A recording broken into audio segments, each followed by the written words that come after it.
Of the Growth and Scaling Roundtable. We've got some amazing guests in the green room, standing by, waiting to talk to all of you. In today's world, there's more and more opportunity to have a hybrid in between both of those. Your job isn't to get into the industry to get rich. Your job is to get into the industry to support and provide the best service you can. Listen, discover, explore. I mean, it's exactly what I tell the brands that we open retail stores for, right?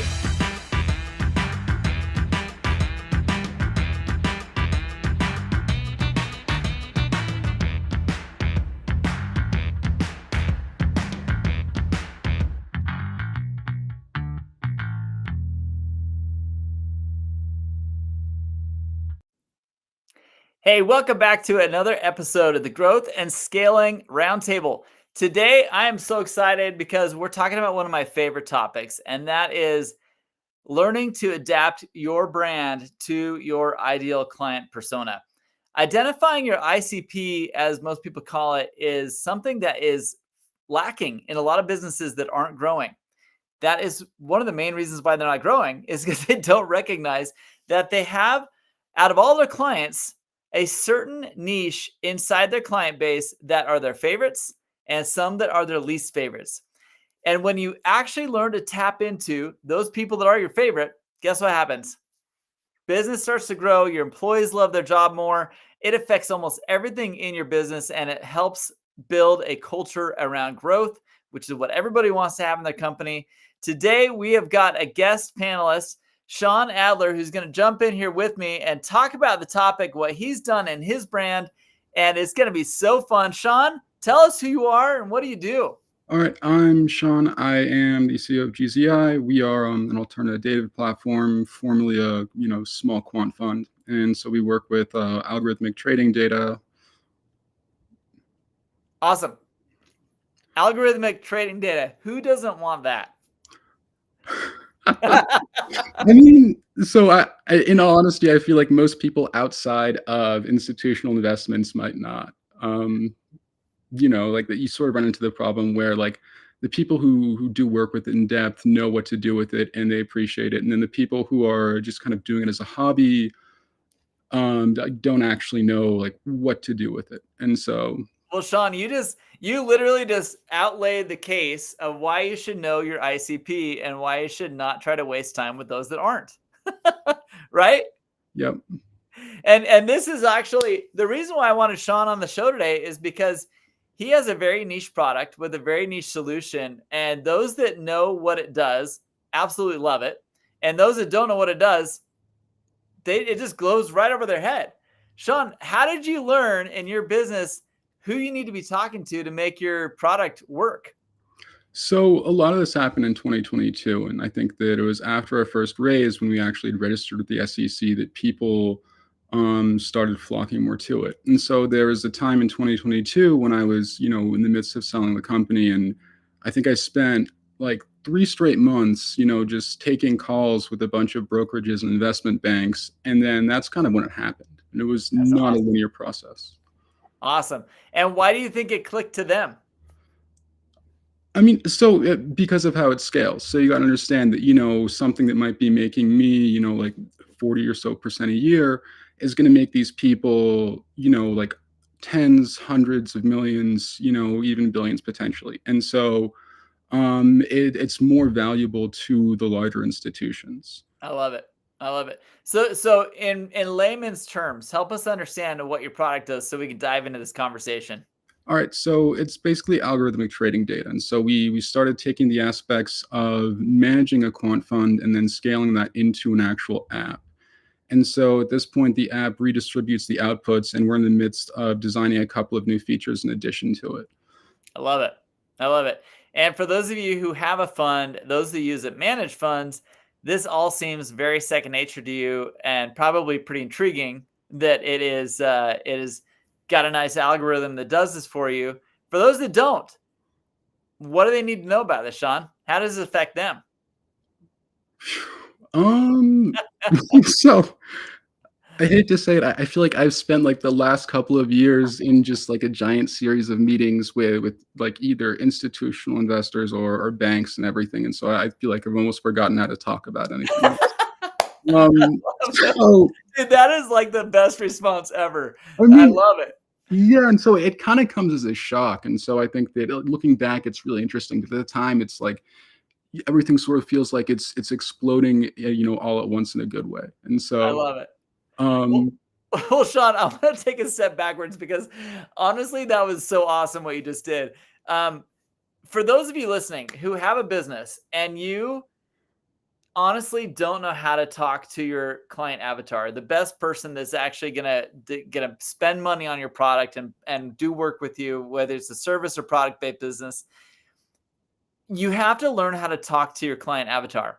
And Sean has gotten so good at talking with his avatar, he's forgotten how to talk to anybody else. Most people have the opposite problem.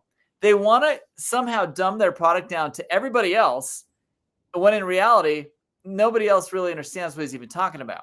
And so this is a perfect use case because what you're doing, Sean, is you have a very cool, complex, niche product that absolutely solves a problem. And when we talk about nailing down an ICP, one of the first things I like to consider is what pain point are you solving? And generally speaking, Sean, most people aren't feeling the pain that you're solving. But the people that recognize that pain, it's like, hallelujah, thank you for finding me. How did you first determine this was the problem you wanted to solve? So actually, ironically, I didn't. And so initially, I was just trading, and it was all about building the most effective algorithms, designing the most efficient portfolio, and then I started talking to more people, and built it into like an app and everything else. And so that's when I actually discovered more about how to sort of tailor it into something that people want to have distributed.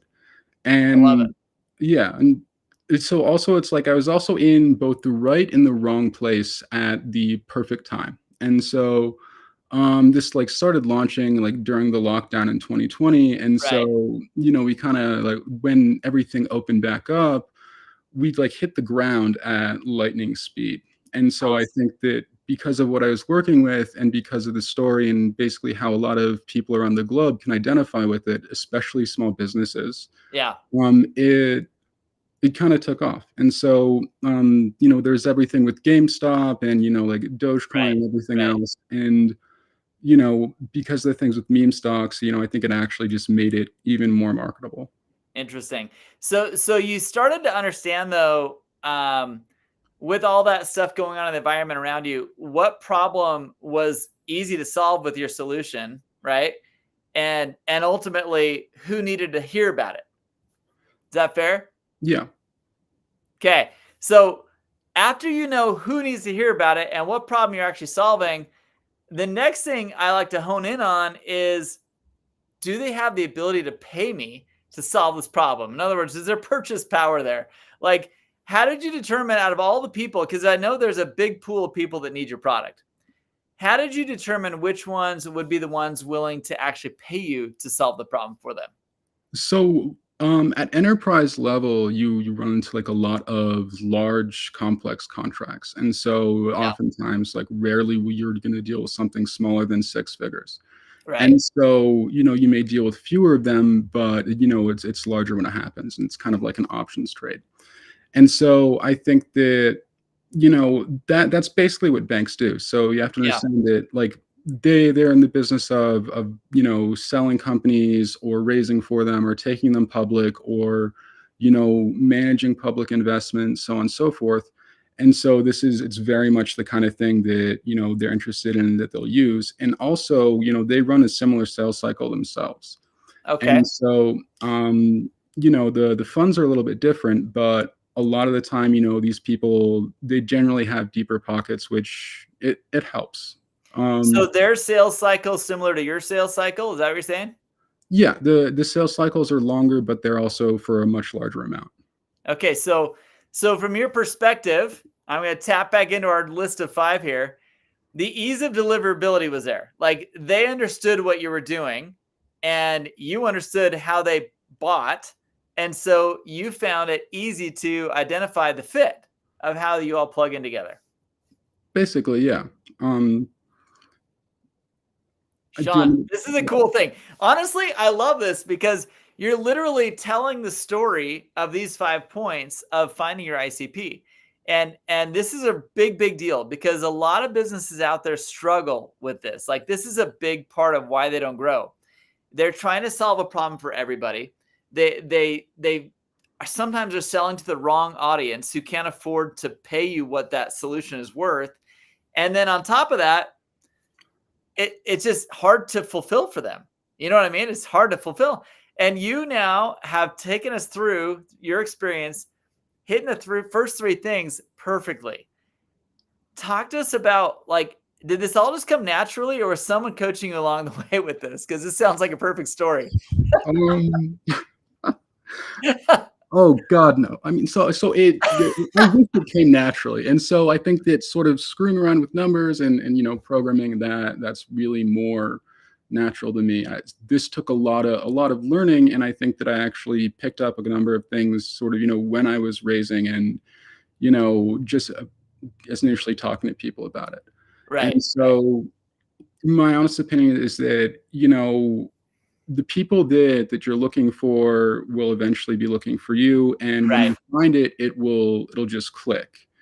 And I think that there are aspects of it that are quantitative, like if you're using Sales Navigator, if you're running ads online, but that usually comes after you sort of know who's interested. Exactly. And my honest opinion is just talk to people and then see who appreciates it and who actually enjoys talking about it, and then see who enjoys using it. And gradually it will sort of accumulate.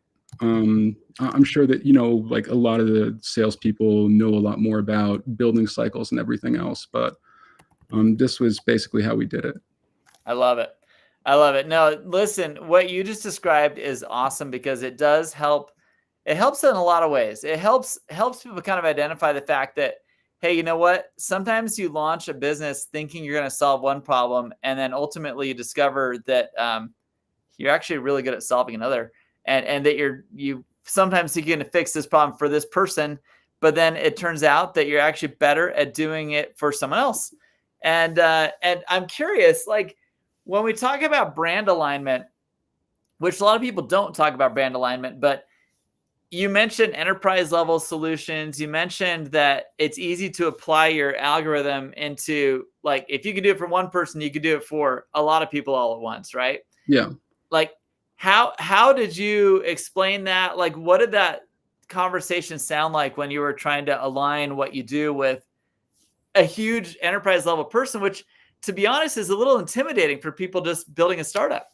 So it's terrifying the first time around. Right? And so if anybody has ever seen the movie Lord of War, there's this scene in the movie where he's making his first arm sale in the hotel room, and he basically says, like, the first time you make a sale is a lot like the first time you have sex. You're scared, you don't know what you're doing, and it's over way too quickly. And so maybe this needs to be edited out. The fact of the matter is like, that is what your first enterprise sale feels like, because you may have a couple of people on your team, or you may be doing it alone, and Right.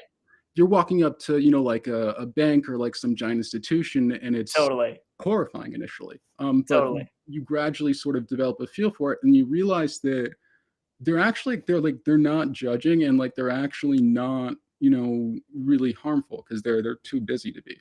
And they're genuinely looking for ways to make their lives easier. Yeah. Right? I mean, that's we think about that on an individual level all the time. It's like, man, life would be easier if only I could fill in the blank, right? And big businesses are looking for that as well. And Sean, your product is a great example of, you solve this problem for individuals, but you can also take it, plug it in, and all of a sudden it helps a whole network of people. That is something that big institutional investors are looking for. Am I wrong? I mean, so honestly, I think it depends. So they're all a little bit different. And so, like, for instance, like the people who are going to be like managing directors at something like, JP Morgan or Stifel, so and so in New York, like these guys are going to have a much different set of needs and interests than the people who are managing boutiques that might have, up to, like 50 people if they're like a Right. large boutique, maybe 100. And Right. so everybody uses it for the same thing, but everybody also kind of uses the same thing differently. Right. Right. Right. But you discovered that how? Like what was it frustrating that you got some people to adapt to want to use it and others were like, nah, this doesn't make any sense to me, or did it make sense to you why they didn't want it? So I mean, in all honesty, initially I had absolutely no idea, and we were trying to do something B2C. Yeah, And I realized eventually that, I found it more natural to kind of like sit in meetings and take, a more in-depth and slower approach to things. And that's much more conducive for B2B sales. that's awesome. Awesome. I love it. Now, given that the target audience that you're hitting is quite large, I mean, there's a lot of companies that need your product and solution. Um, how hard was it for you to, I guess, you mentioned the first one you hit is quick, it's painless, but it's like nervous and all that awkwardness kind of happens. As you start to land more and more clients up with your product and solution, what what helped you get over the fact that some people are like, no, this doesn't work for me, even though they may look from the outside like the identical twin of someone who's already using it? I mean, so I think that eventually, like once you have enough going on in your company, you realize that it doesn't matter as much, and it's also not a bad thing. Right, And it also really depends on the kind of company you want to build. So like if you're out there and you're trying to build the next Facebook, yeah, your market yeah, is everybody. right, But for something like this, eventually I was kind of too busy, dealing with institutions, and like later on, it's like I almost didn't have enough time to deal with all of them. And that's awesome. yeah, at that point, it's like if people aren't as interested, that's okay. It's their life, and I hope they do what's best for themselves. I love it. I love it. I don't know how it panned out. Maybe you can explain it here, but the last point on these five things to consider is, are they willing to buy multiple times? Or in your case, is it something they can buy multiple licenses of and plug into a large network all at once? How did you kind of figure out that that's where you wanted to fit? Um, I think it just kind of happened. So, I mean, honestly, I think that the first time we were in due diligence is when I realized it, because, like that's when they wanted to look at trading logs, they wanted to review IP. And that's what made people actually want to use it. I love it. And it did not happen overnight. And I think that it took some time to figure it out. Right. Um, Right. Looking back, was there a moment where you were like, okay, I think I see how we fit the best? yeah, that was summer of 2022. And I love it.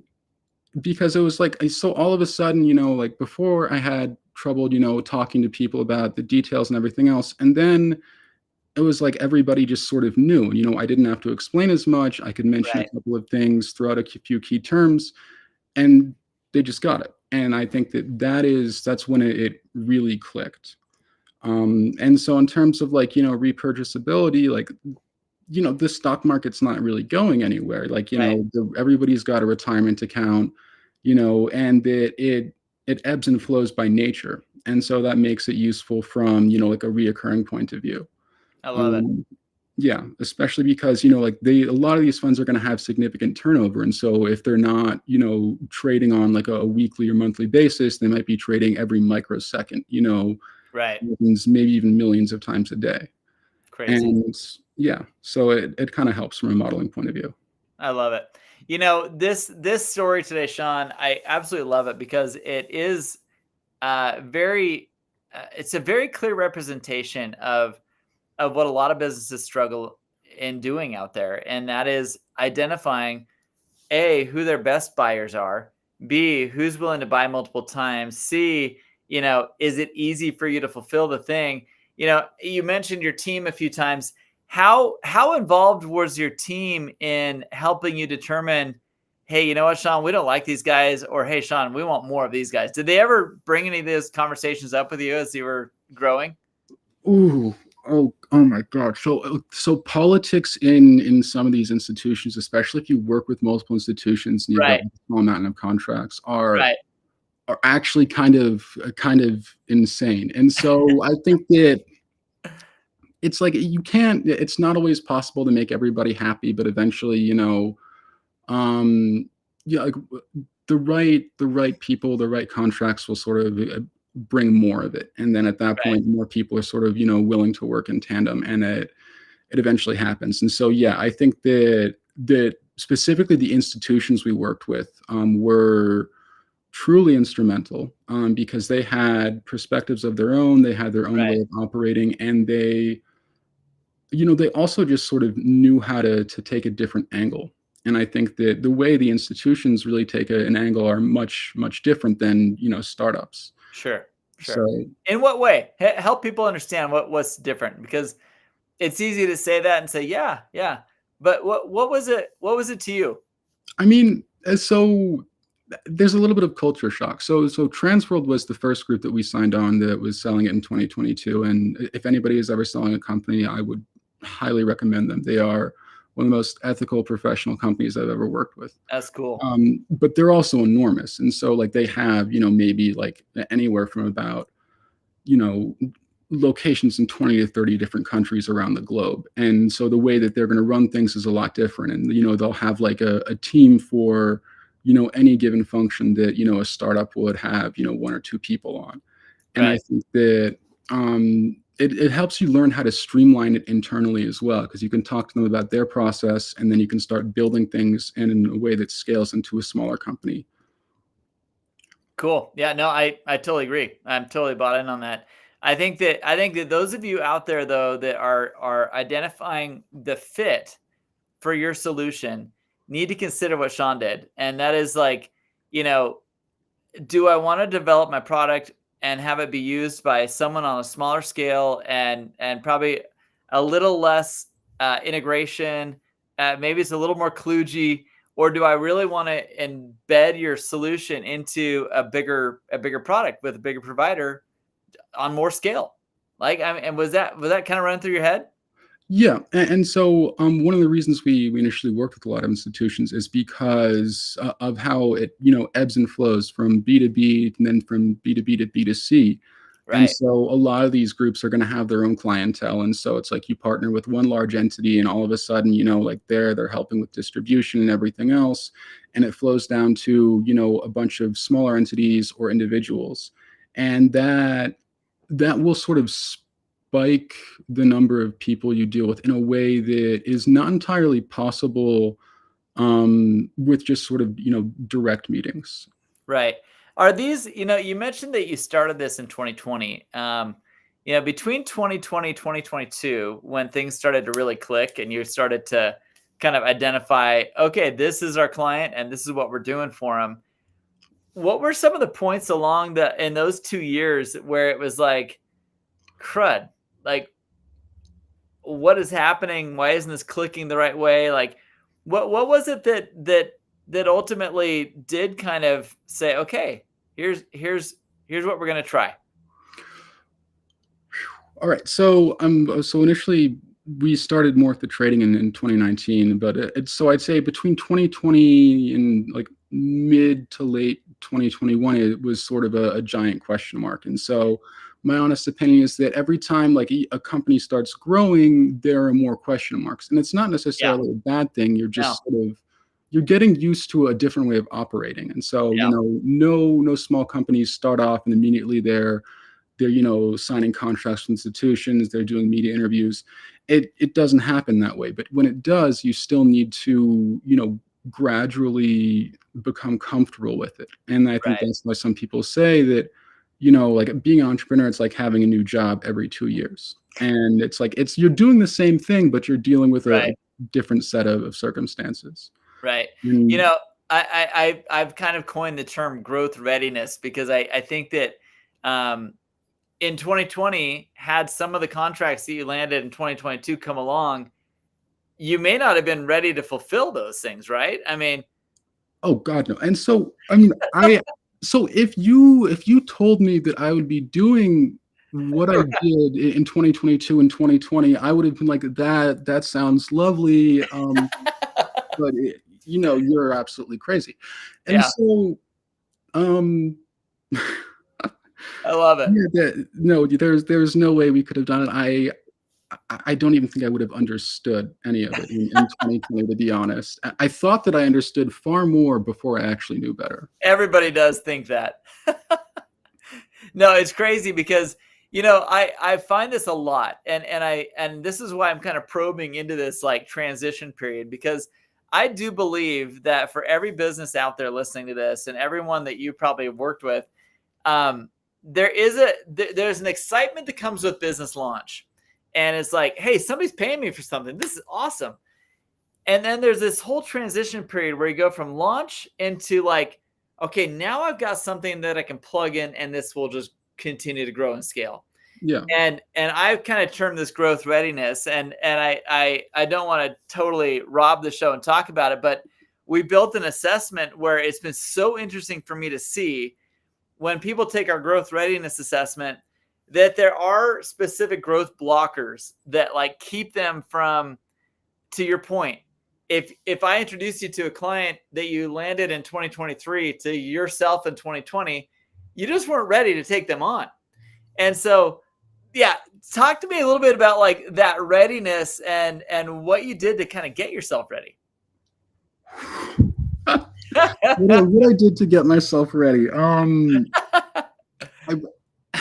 wish I knew. I think that, so when I was younger, I was pretty cavalier about things, and so I was just like, you know what, I don't need to prepare for this. It's happening. Right. Grab life by the horns and right. Right.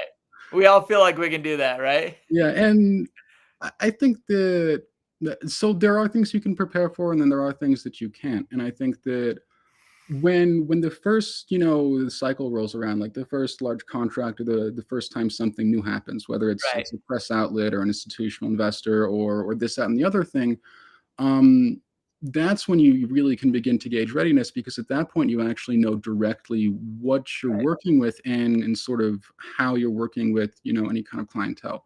And that it's really hard to know specifically what to do, especially if you're a first-time entrepreneur or just getting started. And I think that sort of the first time anything happens is the best way to really kind of gauge it. And the other thing is that the other side will know if it's not necessarily the right time to do something. Right. And so yeah. Now there is definitely a series of things that if they're not thought about or not considered, you're just not ready for certain things to happen. And so, you don't really know what those are all the time. Our little assessment is designed to hopefully get people to understand that, hey, I'm not thinking about everything. I'm thinking about this, this, and this, but not everything, right? And so it's an interesting game we play. In your case, like most people, it's just trial and error, right? I mean, you kind of like, you pick up a deal, you figure out, oh crap, I probably should have that thought about for the next time, right? Is that kind of how things went for you?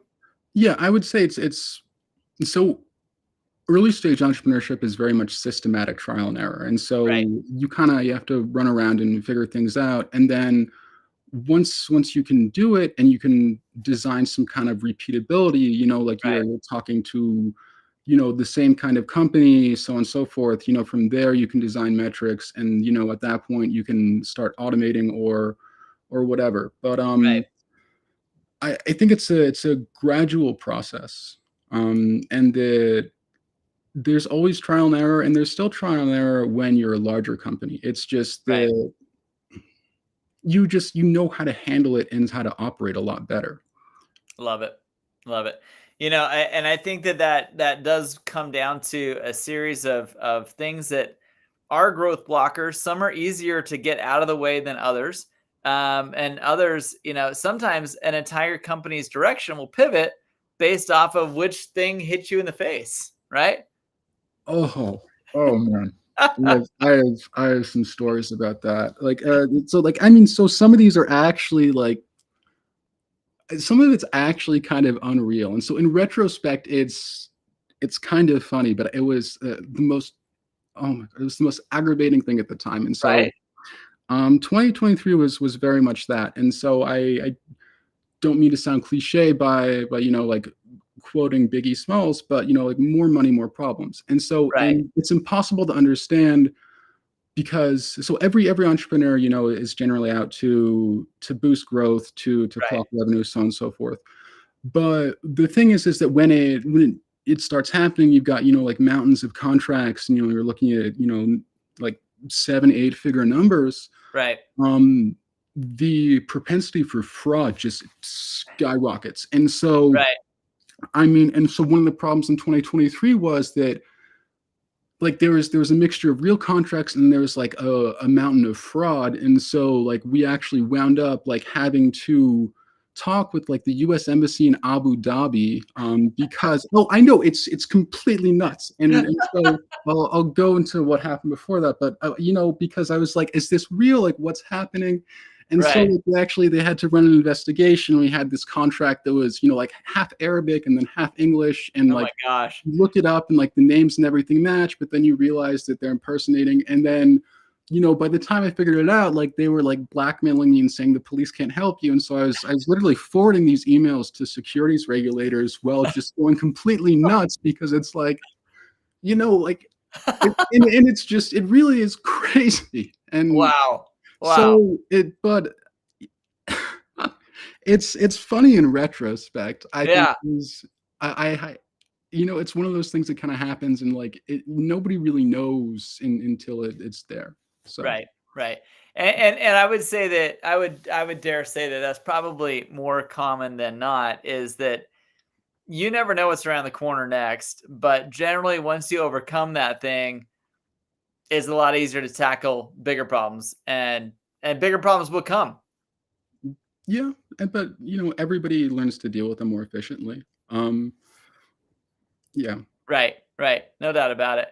Well, Sean, this has been so fun. Honestly, these types of conversations always get me excited, because as two business owners like us talk to each other about some of these challenges and some of the ways that we're trying to grow and scale, it does become hopefully helpful to people who are eavesdropping in on these conversations. And as people are hearing what we've been talking about, and they discover that, hey, I'm not the only one dealing with that, it's a huge benefit to know that, you know what, business is hard. It's hard to be an entrepreneur, but when you start to put the pieces together and connect dots, it leads to something amazing and beautiful, and kind of the dream that we're all shooting for.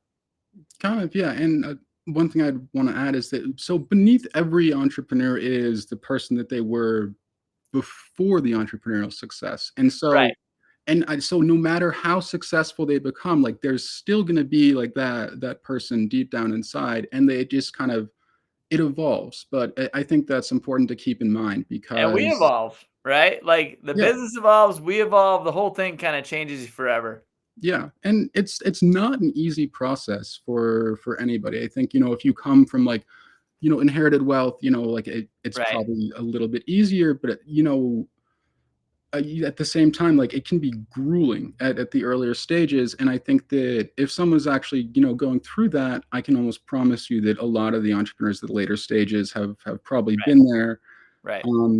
And so yeah, nature Well, of the beast. Sean, I think just by hearing your story, and I'm guessing that during the conversation and me kind of analyzing what you went through, you're probably going through in your head, like, okay, wait, I should probably do this again sometime soon. Like, identify which pain point are we wanting to solve.